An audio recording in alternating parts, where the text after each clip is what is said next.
Hello student, आज हम एक नया चैप्टर स्टार्ट करेंगे that is polymer. Class 12 chapter number 15 that is polymer. Chapter number 15 and that is polymer. बहुलक इसी को कहते हैं बहुलक। बहुत ही सिंपल और अच्छा चैप्टर है, बहुत ही इंटरेस्टिंग चैप्टर है पॉलीमर के बारे में। और इस चैप्टर में भी हम पॉलीमर में बहुलक में भी हम देखेंगे बहुत सी ऐसी चीज़ों के बारे में स्टडी करेंगे जो हम अपने डेली लाइफ में यूज करते हैं, जिसके बिना हमारा डेली लाइफ का रूटीन जो है कंप्लीट नहीं हो सकता है। तो पॉलीमर में हम ढेर सारी चीज़ों के बारे में, अच्छी अच्छी चीज़ों के बारे में, इंटरेस्टिंग चीज़ों के बारे में यदि हम उसको डेली लाइफ से जोड़ करके याद करते हैं, पढ़ते हैं, तो ये चैप्टर हमारे लिए बहुत ही आसान और इंटरेस्टिंग हो जाएगा। तो सबसे पहले कि पॉलीमर किसे कहते हैं, बहुलक किसे कहते हैं, पॉलीमर का क्या मतलब होता है। तो पॉलीमर जो शब्द है वो दो, पॉलीमर वर्ड जो है दो चीजों से मिलकर बना है, पॉली और मिरोज। दैट इज पॉली और दूसरा वर्ड है दैट इज मिरोज। ये दो वर्ड्स हैं, या पॉली प्लस मर भी बोल सकते हैं, पॉली और मिरोज। तो पॉली और मिरोज का क्या मतलब होता है? मिरर्स, तो पॉली का मतलब होता है मैनी, ढेर सारे, और मिरर्स का मतलब होता है पार्ट्स। क्लियर? तो पॉलीमर का मतलब क्या हो गया? पॉली का पूरा मतलब क्या हो गया? ढेर सारे पार्ट्स, मैनी पार्ट्स, ढेर सारे टुकड़े। तो पॉलीमर्स का मीनिंग हो जाएगा पॉलीमर्स। पॉलीमर्स का मतलब ये हो गया, पॉलीमर्स मीन्स मैनी पार्ट्स, ढेर सारे पार्ट्स, ढेर सारे भाग। क्लियर? पॉलीमर्स का मतलब। अब हम डिफाइन करेंगे पॉलीमर, बहुलक किसे कहते हैं। और जैसा हमने कहा कि पॉली का मतलब है मैनी, मतलब ढेर सारे। तो ढेर सारे अणुओं से, ढेर सारे छोटे छोटे अणुओं से जो मिल करके बना हुआ हो उसे हम पॉलीमर कहते हैं। तो पॉली का मतलब है कि ढेर सारे अणु जब मिल जाए तो पॉलीमर बनेगा। ढेर सारे छोटे छोटे अणु, तो जो छोटे छोटे अणु जिनसे पॉलीमर बन रहा है, जिनसे बहुलक, जिन छोटे अणुओं के मिलने से बहुलक बनता है उनको बोलते हैं मोनोमर। और बड़े बड़े हुए उन छोटे मॉलिक्यूल के जुड़ने से, मिलने से जो बड़ा मॉलिक्यूल बनता है उसे बोलते हैं पॉलीमर। और इस पूरी प्रक्रिया को बोलते हैं पॉलीमराइजेशन, बहुलीकरण। तो यहाँ पॉलीमर को डिफाइन करने में तीन शब्द हमारे पास आ जाते हैं। First one polymer, second monomer, और तीसरा है पॉलीमराइजेशन। तो क्या हुआ? पॉलीमर मतलब बहुलक। तो पॉलीमर का मतलब क्या हुआ कि जब ढेर सारे छोटे छोटे अणु मिल जाएं तो पॉलीमर बन गया। और जो छोटे छोटे अणु हैं उनको हम क्या बोलते हैं? मोनोमर, एकलक। और इस पूरी प्रक्रिया को क्या बोलते हैं? बहुलीकरण या पॉलीमराइजेशन। क्लियर? तो वन बाय वन डिफाइन करेंगे। तो हमारा फर्स्ट है दैट इज पॉलीमर। पॉलीमर किसे कहते हैं? इस चैप्टर में हमें पॉलीमर के बारे में ही पढ़ना है। तो पॉलीमर का मतलब क्या होता है कि a polymer is a compound, a polymer is a compound of high molecular mass, of high molecular mass, high molecular mass, formed by the combination of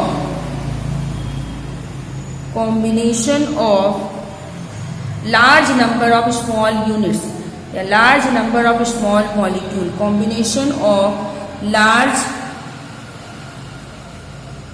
number of small molecules. Clear? तो polymer क्या होता है? Polymer वह compound है जिसका molecular mass अधिक होता है, या हाई मॉलिक्यूलर, उच्च मॉलिक्यूलर मास वाला। उच्च पॉलीमर जो है वह कंपाउंड है जिसका मॉलिक्यूलर मास अधिक होता है और जो कि ढेर सारे छोटे छोटे अणुओं से मिलकर के बना हुआ होता है, उसे हम पॉलीमर कहते हैं। अब पॉलीमर में ही आ जाता है छोटे अणु। जो छोटे अणुओं हैं उनको हम क्या कहते हैं? मोनोमर। तो अगला टर्म है हमारा that is monomer. Monomers, monomer क्या होते हैं? मोनोमर क्या है? वो स्मॉल यूनिट्स जिनसे, या वो स्मॉल मॉलिक्यूल जिनसे कि पॉलीमर बन रहा है। क्लियर? तो the small molecule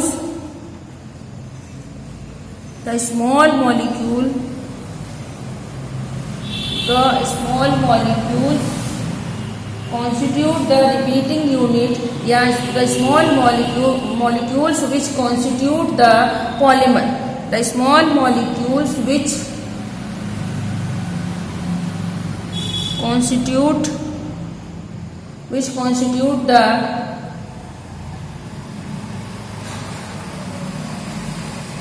repeating units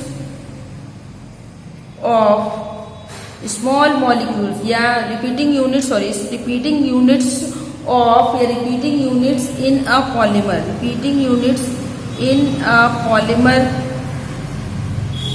is called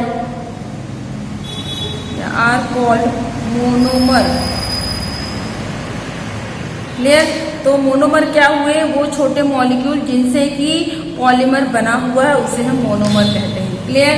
अब पॉलीमराइजेशन क्या है? The process by which polymer is form, the process by which monomers transformed into polymer is called polymerisation. तो नेक्स्ट टर्म हमारा पॉलीमराइजेशन, बहुलीकरण की प्रक्रिया। तो बहुलीकरण की प्रक्रिया क्या है? The process by which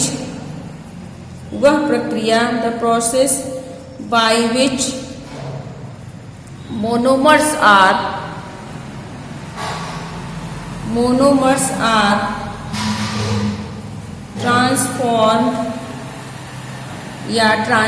transform into polymer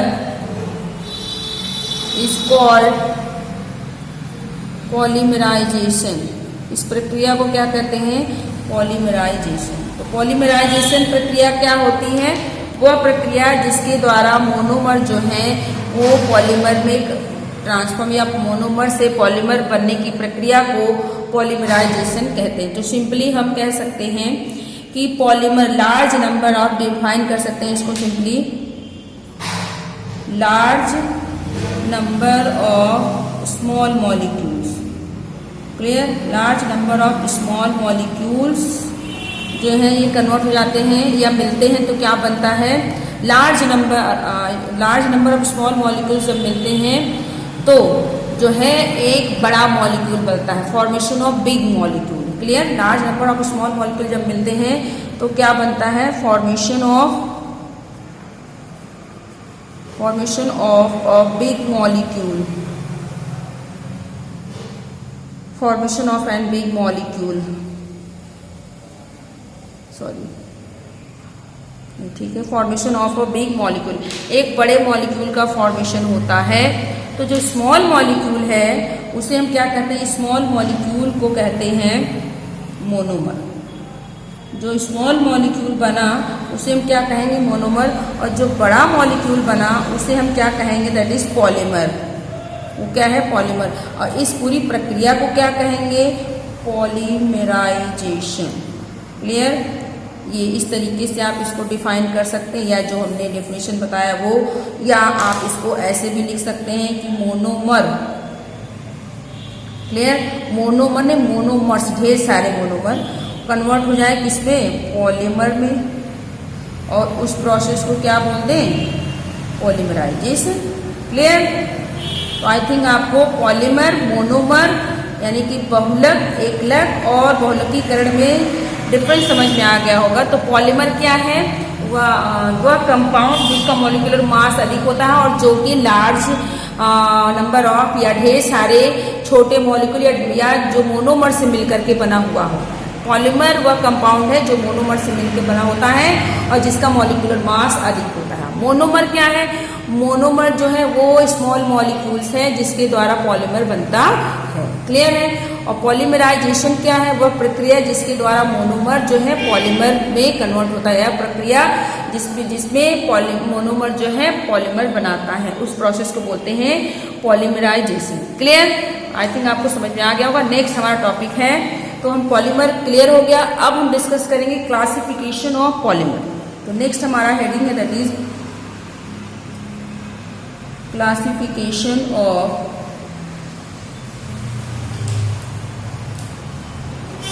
classification of polymer, polymers का वर्गीकरण, पॉलीमर को कितने भागों में बांटा गया है। Classification of polymer that is वर्गीकरण किसका, पॉलीमर का, बहुलक का वर्गीकरण। क्लियर। तो फर्स्ट हम क्लासिफिकेशन पढ़ेंगे, इसके कई क्लासिफिकेशन है। फर्स्ट क्लासिफिकेशन हम फर्स्ट पढ़ेंगे that is classification based on nature of repeating structure unit या based on nature of monomer. Clear. तो फर्स्ट है classification based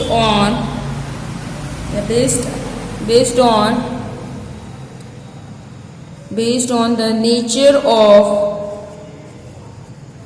repeating unit. Repeating unit का मतलब ये है monomer. Based on nature of monomer. Clear.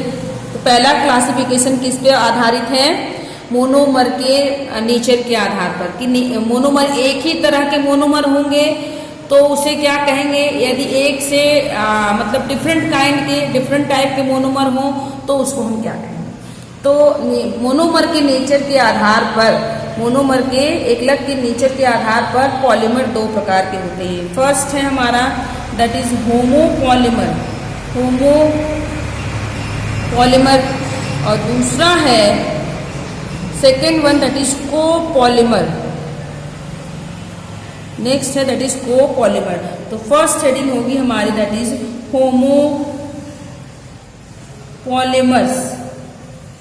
होमो का मतलब ये होता है एक जैसे, ऐसा पॉलीमर जो एक ही प्रकार के मोनोमर से मिलके बना हो उसे हम क्या कहते हैं, दैट इज कॉल्ड होमोपॉलीमर। तो द पॉलीमर, इसको डिफाइन कर सकते हैं, द पॉलीमर वह polymer, the polymer formed by या form from one kind of, one एक ही प्रकार के, one kind of, one type of, clear, one kind of monomer. Monomers is called homopolymer. Clear, homopolymer. तो होमोपॉलीमर कौन से polymer होते हैं, होमोपॉलीमर वह पॉलीमर है जो कि एक ही प्रकार के मोनोमर यूनिट से मिलकर के, एक ही प्रकार के एकलक से मिलकर बना हो उसे हम होमोपॉलीमर कहते हैं। एग्जाम्पल में हम देखेंगे, एग्जाम्पल जितने आप देखेंगे इसके आगे पॉली लगा हुआ है सब आपके क्या है, सब दे ऑल आर होमोपॉलीमर। जैसे पॉलीइथीन, पॉलीथीन जिसको हम बोलते हैं, क्लियर, पॉलीइथीन या पॉलीइथाइलिन, क्लियर, पॉलीविनाइल क्लोराइड या शॉर्ट में क्या, दैट इज पीवीसी। क्लियर है। तो जितने पॉली वाले हैं, पॉलीथीन, पॉलीविनाइल क्लोराइड, सब क्या है आपके होमोपॉलीमर हैं। पॉली का मतलब ढेर सारे, क्या, इथीन अणु। जब ढेर सारे इथीन अणु, सिर्फ इथीन मिल जाए तो बनेगा पॉलीथीन। इसमें देख रहे हैं एक ही मोनोमर है, एक ही प्रकार के, एक ही नहीं, संख्या की बात कर रहे हैं हम, संख्या की बात नहीं कर रहे हैं, नंबर ऑफ मोनोमर नहीं बात कर रहे हैं। मोनोमर्स की संख्या ज़्यादा होगी लेकिन सारे मोनोमर एक ही होंगे, एक ही प्रकार के होंगे। क्लियर। जैसे पॉलीविनाइल क्लोराइड है तो पॉली हटा दें तो क्या बच गया, विनाइल क्लोराइड। तो पॉलीविनाइल क्लोराइड किससे मिलकर बना हुआ, विनाइल क्लोराइड से मिलकर के बना हुआ। ढेर सारे विनाइल क्लोराइड के अणु मिलेंगे, कोई और मोनोमर इसमें नहीं होगा।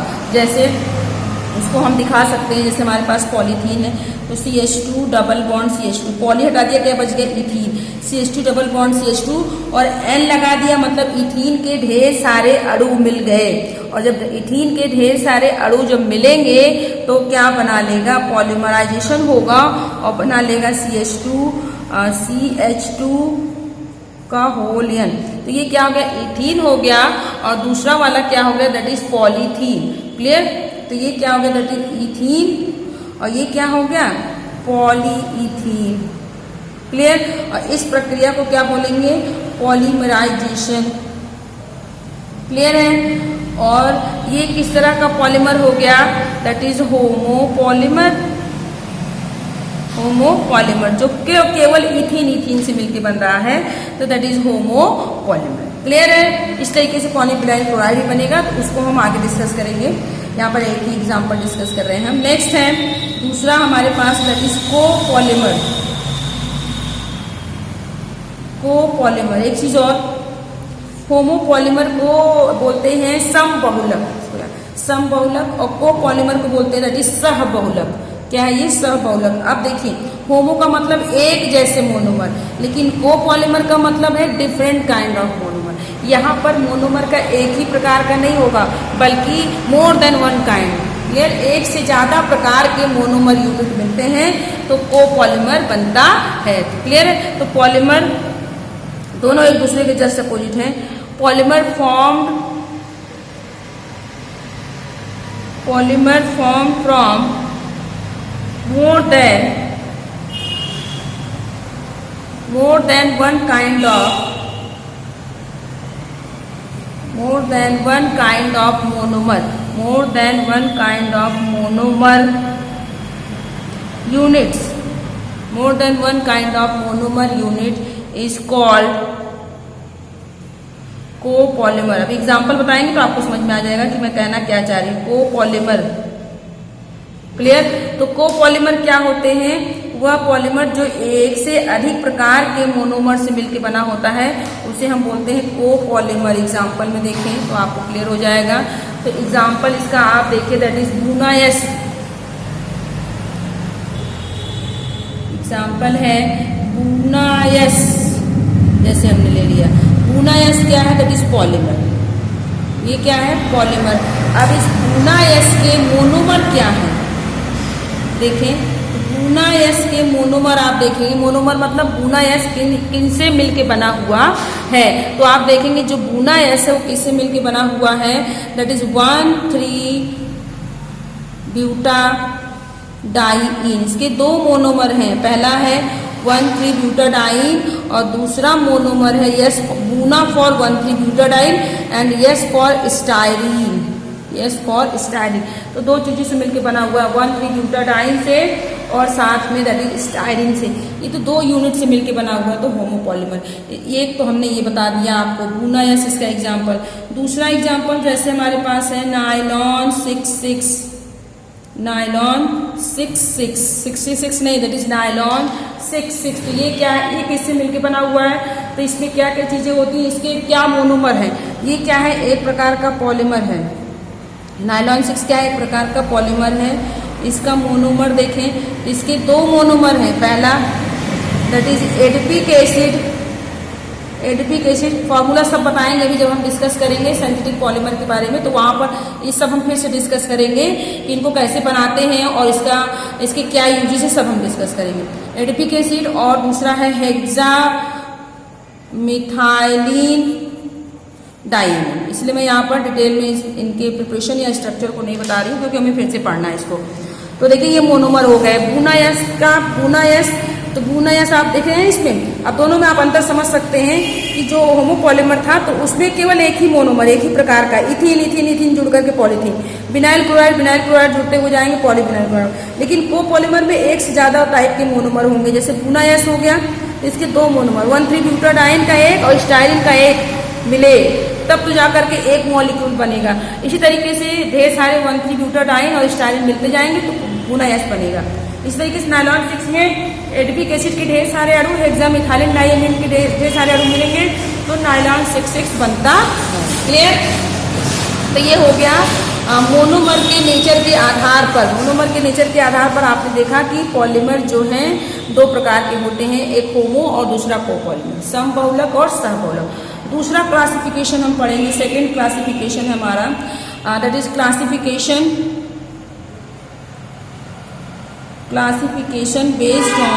बेस्ड अपॉन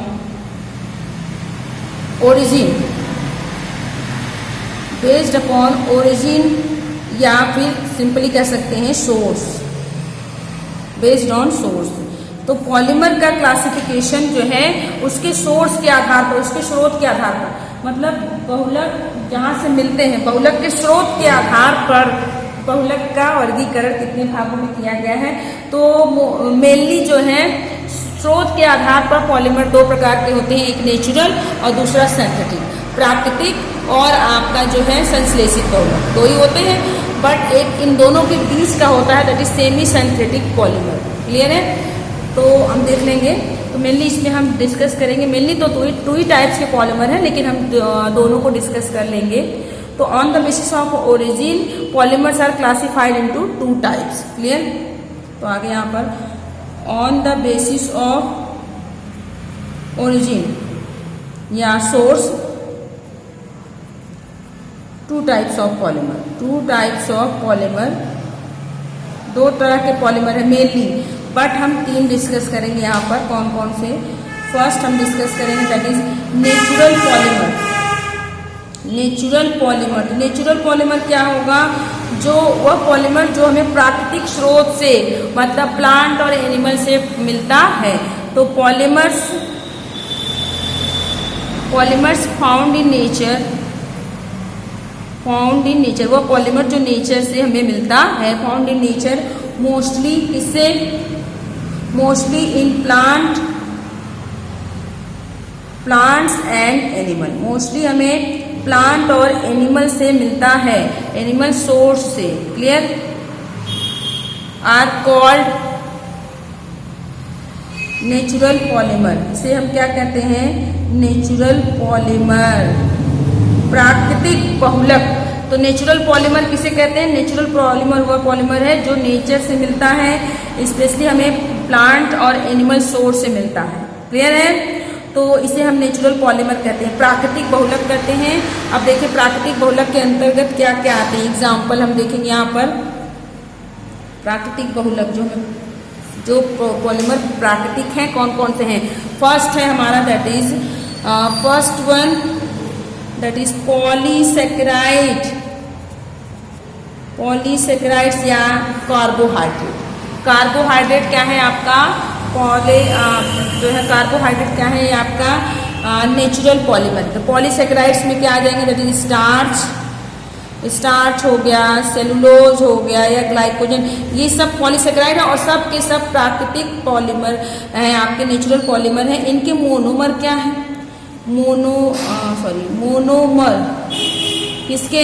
पॉलीसेकेराइड के मोनोमर क्या हो जाएंगे? ग्लूकोज, यानी कि स्टार्च, सेलुलोज सब से मिलकर बना हुआ है, सब ग्लूकोज से मिलकर के बने हुए हैं। इसके अलावा प्रोटीन भी क्या है? एक प्रकार का नेचुरल पॉलीमर है। इसका मोनोमर देखिए, प्रोटीन का मोनोमर मतलब प्रोटीन किससे मिलकर बना होता है? एमाइनो एसिड से।